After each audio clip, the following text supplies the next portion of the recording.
সেদিনকে আমরা কলেজ থেকে খেলতে গেছিলাম কলকাতায়। কলকাতায় গিয়ে আমরা কোথায় কোথায় ঘুরলাম, কি কি করলাম, তো আমি সেটা আপনাদের সাথে শেয়ার করব। তো হ্যালো সবাইকে, আমি নিবেদিতা রাবা। আমি সকালবেলা মোবাইল খুলে দেখি আমার পুরনো কিছু ভিডিও মোবাইলে আছে, তো আমি সেটা আপনাদের সাথে আজকে শেয়ার করব।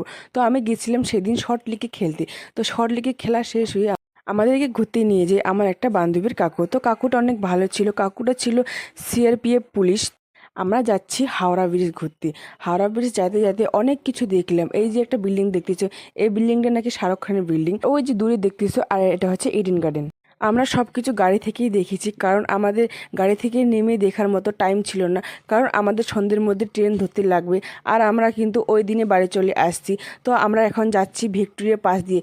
আমরা শুধু ভিক্টোরিয়া দূর থেকে দেখতে পাচ্ছি, কিন্তু আমরা ভিক্টোরিয়ার কাছে যাইনি। আমি বললাম না আপনাদের, আমাদের কাছে টাইম ছিল না, যেহেতু আমাদের ট্রেন ছিল 7টার দিকে, তখন বাজে শুধু 4টা। তো এখন আমরা চলে আসি সৌরভ গাঙ্গুলির স্টেডিয়ামের পাশ দিয়ে আমরা যাচ্ছি এখন হাওড়া ব্রিজ।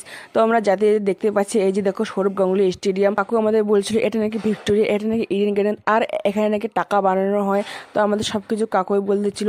এখন যাচ্ছি আমরা হাওড়া ব্রিজ, আর এইখানে নাকি খুব কম দামে ফুল পাওয়া যায়। তো আমরা এখন যাচ্ছি Howrah bridge.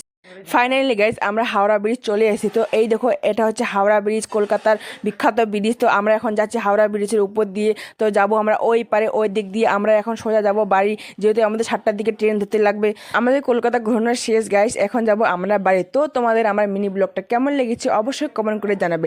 Like comment share guys, tata.